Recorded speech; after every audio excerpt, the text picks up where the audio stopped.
வணக்கம். தோழர் நல்லகன் அவர்கள் மறைந்திருக்கிறார்கள். தோழர் என்று சொல்லணும்னா அவருடைய வயது காரணமாக சொல்லக்கூடாது. அவர் நம்மளுடைய நண்பருடைய பெரியப்பா. அதனால் அவர் பெரியப்பா தான் நம்ம அப்போ அவர் சொல்லக்கூடிய விதத்தில் எங்கள் மாவட்டத்தினுடைய சிறுவைகுண்டத்தில் பிறந்தவர். திருநெல்வேலி மாவட்டத்திலே அந்த எளிமையின் சிகரமாக ஒரு செல்வந்தர் குடும்பம், நிலக்கிழார் குடும்பத்தில் பிறந்த ஒரு மகான். ஆனால் எளிமை என்ற முறையிலே அவர் வாழ்ந்து விட்டார்.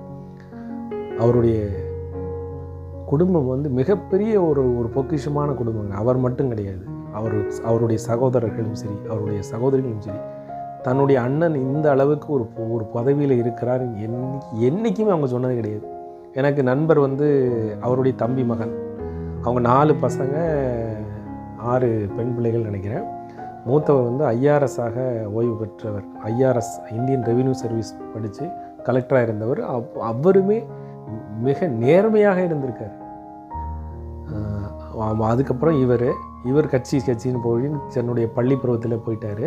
3வது இது என்னுடைய நண்பர் அப்பா. அவர் கூட்டுறவு வங்கியில் மேலாளராக இருந்தாங்க. அதுக்கப்புறம் இன்னொரு சித்தப்பா, இவருடைய சித்தப்பா விவசாயம் பார்த்தாங்க. மற்ற எல்லாமே சகோதரிகள் தான். ஸோ இப்போ குடும்ப நிகழ்ச்சிகளாக வரும்போது திருநெல்வேலி வந்தாருன்னா அவரை கூப்பிட்டு போகிறதுக்கு அவங்க கட்சியில் தொண்டர்கள் அப்புறம் காரெல்லாம் கொண்டு வருவாங்க. ஆனால் கட்சி எல்லா நிகழ்ச்சியும் அட்டன் பண்ணிவிட்டு இவங்க வீட்டுக்கு வரும்போது அவர் ஒரு ஆட்டோ எடுத்துகிட்டு வருவார், இல்லைன்னா பஸ்ஸிலே வந்துடுவார். இவருடைய பொண்ணு ரஷ்யாவில், ஒரே பொண்ணு தான், ரஷ்யாவில் படித்தாங்க, எம்பிபிஎஸ் படித்தாங்க. அந்த நேரத்தில் தமிழக அரசு சொன்னியாச்சு, கலைஞரையோ யாரையும் சொல்லியாச்சு, ஏன்னா தமிழ்நாட்டோட மெடிக்கல் காலேஜில் அவர் சீட்டு கொடுனா கொடுக்காமல் இருக்க போகிறாங்களா, அந்தளவுக்கு வேல்யூ இல்லாத ஆளா. ஆனால் அவர் அதையும் கேட்க மாட்டார். எந்த விதமான இவங்க தம்பி பசங்கள்லாம் ரொம்ப எளிமையான வேலை தான் பார்த்தாங்க. அவர் நினச்சிருந்தா குடும்பத்தையே எங்கேயோ கொண்டு போயிருக்கலாம். ஆனால் ஒரு விஷயத்தையும் அவர் பண்ணலை. தன்னுடைய கட்சி இதில் அவ்வளோ நேர்மையாக இருந்தார். ரெக்கமெண்டேஷன் அப்படிங்கிற பேச்சுக்கே கிடையாது. எனக்கே ரொம்ப நாள் கழித்து தான் தெரியும் என் நண்பருடைய சித்தப்பான். இவன் சொன்னதே கிடையாது. இவங்கெல்லாம் அதை வெளிக்காட்டிக்கிட்டே கிடையாது. ஒரு சின்னது இன்றைக்கி ஒரு வட்டச் செயலர், நகரச் செயலர் ஒரு கட்சியில் இருந்தாங்கனாலே என்ன பகட்டு பண்ணுறாங்க, எந்த அளவுக்கு ஒரு வசதி வாய்ப்போடு இருக்காங்க, அவங்களுடைய விளம்பரப்படுத்துதெல்லாம் எப்படி இருக்குன்னு பாருங்கன்னா, இவங்க எதையுமே சொன்னது கிடையாது. குடும்பத்தில் எங்கள் குடும்பத்தில் உள்ளவர் தான் அவர் அப்படிங்கிறத. அவர் வருவார், ஒரு சாதாரண ஆளாக இருப்பார். ஒரு என் தம்பி, நண்பருடைய தம்பி கல்யாணத்துக்கு வந்தார். அவரும் சேர்ந்து வரிசையில் நின்று கவரில் கொடுத்து வாழ்த்திட்டு போனார். இதுதான் அவருடைய எளிமையான வாழ்க்கையினுடைய எடுத்துக்காட்டு நான் சொல்கிறேன். அவருடைய மனைவி டீச்சராக இருந்தாங்க, ரஞ்சிதம் அம்மாள்னு சொல்லிட்டு. ஆனால் அதாவது அவங்களுடைய நல்லகண்ணு அப்பா இவர் கட்சின்னு அலைஞ்சிட்ருக்காருன்னு பூர்வீக சொத்தை கூட மனைவி பேரில் தான் எழுதி வச்சாங்க. இவர் அதையும் சேர்த்து கட்சிக்கு எழுதி வச்சிடக்கூடாதுன்னு சொல்லிட்டு மனைவி பேரில் தான் எல்லாத்தையுமே பண்ணாங்க. அந்தளவுக்கு அவங்க நல்லகனுடைய அப்பா பண்ணியிருக்காங்க. இவர் பெரிய நிலச்சுவாந்தாராக இருந்தனால அந்த நேரத்தில் நெல்லுலாம் இவ்வளோ தூரம் வச்சுருக்கக்கூடாது, கவர்மெண்ட்டுக்கு கொடுத்துடணுங்கிற மாதிரி இதெல்லாம் இருந்ததாம்மா. அவங்க சொல்லதை நான் கேட்டிருக்கேன். அப்போ கவர்மெண்ட்டுக்கு எங்கள் இதில் எங்கள் அப்பா நிறைய நெல் வச்சுருக்காரு, பதுக்கி வச்சு எங்கள் வீட்டில் நெல் அறுத்து வச்சுருக்காங்க, நிறையா வச்சுருக்கான்னு சொல்லி கவர்மெண்ட்டுக்கே எழுதி போட்டாராம்மா. அவங்க அப்பா மிகப்பெரிய சண்டை அடித்து சத்தம் போட்டாராம்மா. அதுக்கப்புறம் கட்சி இயக்கங்களில் போயிட்டு எமர்ஜென்சியில் உள்ளே போகிறாரு.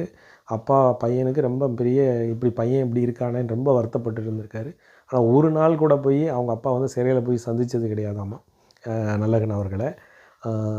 நல்லகண்ணை சந்தித்தது கிடையாது. ஆனால் டெய்லி போய் என் பையனை திருத்திருங்கன்னு சொல்லிவிட்டு நல்லபடியாக அவனுக்கு நல்ல புத்தியை கொடுங்கன்னு ப்ரேயர் பண்ணி டெய்லி போய் அர்ச்சனை வச்சுட்டு வருவாங்களாம் நல்லகனுடைய தந்தையார் அவர்கள். அந்தளவுக்கு அந்த குடும்பம் மிகப்பெரிய ஒரு பாரம்பரியமான குடும்பம். அவர் மட்டும் கிடையாது, அவங்களுடைய மொத்த குடும்பமே மிக எளிமையான ஒரு நேர்மையான குடும்பங்களில் மாற்றமே கிடையாது. அந்தளவுக்கு அவங்க நல்லகனுடைய மொத்த குடும்பமே ஒரு எளிமையினுடைய வடிவமாக இருக்கக்கூடிய குடும்பம். அந்த குடும்பத்திலேருந்து எங்கள் மாவட்டத்துக்கு பெருமை சேர்த்த இந்த தலைமகன் தாமிரபரணி பெற்றெடுத்த ஒரு நேர்மையின் சிகரம் இன்று தன்னுடைய பயணத்தை நிறைவு செய்திருக்கிறது. அவருடைய கடைசி காலத்திலையும் கூட தன்னுடைய உடலை மெடிக்கல் காலேஜுக்கு தானமாக கொடுக்கறதுக்கு எழுதி வச்சுருக்காங்க. அதை தான் பண்ணுறாங்க. கட்சி சார்பாக தான் முடிவெல்லாம் எடுக்கக்கூடியதாக அவங்க குடும்பத்தினர் சொல்கிறாங்க. எதுவுமே குடும்பத்தில் ரொம்ப தலையிட முடியாத அளவுக்கு தான் அவருடைய இது இருந்துச்சு. கடைசி காலம் கூட அவருடைய மனைவி இறந்துட்டாங்க ஆல்ரெடி. மற்றவங்க கூட இருக்கலாங்கிற மாதிரி அவருக்கு இல்லை. தனியாகவே அவங்களுடைய கவர்மெண்ட் குவார்ட்டர்ஸ்லேயே கடைசி வரைக்கும் இருந்திருக்காரு. உண்மையிலே தன்னுடைய மொத்த வாழ்நாளில் சம்பாதிச்சது அவருக்கு கொடுத்துக்கப்பட்டது எல்லாத்தையுமே திருப்பி கொடுத்துட்டார். தகைசால் விருதுக்கு 10 லட்சம் கொடுத்தாங்க, அதை திருப்பி கொடுத்துட்டாரு. கட்சியிலேருந்து 1 கோடி ரூபா கொடுத்தாங்க, அதையும் திருப்பி கட்சி கொடுத்துட்டாரு. ஸோ இந்த மாதிரி ஒரு எளிமையான மனிதனை வந்து தமிழக அரசியல், அது இன்றைக்கி உள்ள அரசியல் வாழ்க்கையில் பார்க்குறது மிகப்பெரிய ஒரு கடினமான ஒரு விஷயம். அந்த அளவுக்கு வாழ்ந்துட்டு நமக்கு ஒரு எடுத்துக்காட்டாக ஒரு மனிதர் எப்படி வாழ வேண்டும் என்பதை எடுத்துக்காட்டாக வாழ்ந்துட்டு போயிருக்காரு நல்லன் அவர்கள். அவருடைய ஆன்மா சாந்தி அடைய மீண்டும் பிரார்த்திப்போம். அவருடைய புகழ் உலகமெல்லாம் பரவ வேண்டும். தமிழகத்தினுடைய மூலை முடுக்கெல்லாம் பரவி அவருடைய வாழ்க்கையை ஒவ்வொருத்தரும் அறிந்து கொள்ள வேண்டும். மீண்டும் அவருக்கு ஒரு அஞ்சலியை செலுத்தி நன்றி, வணக்கம்.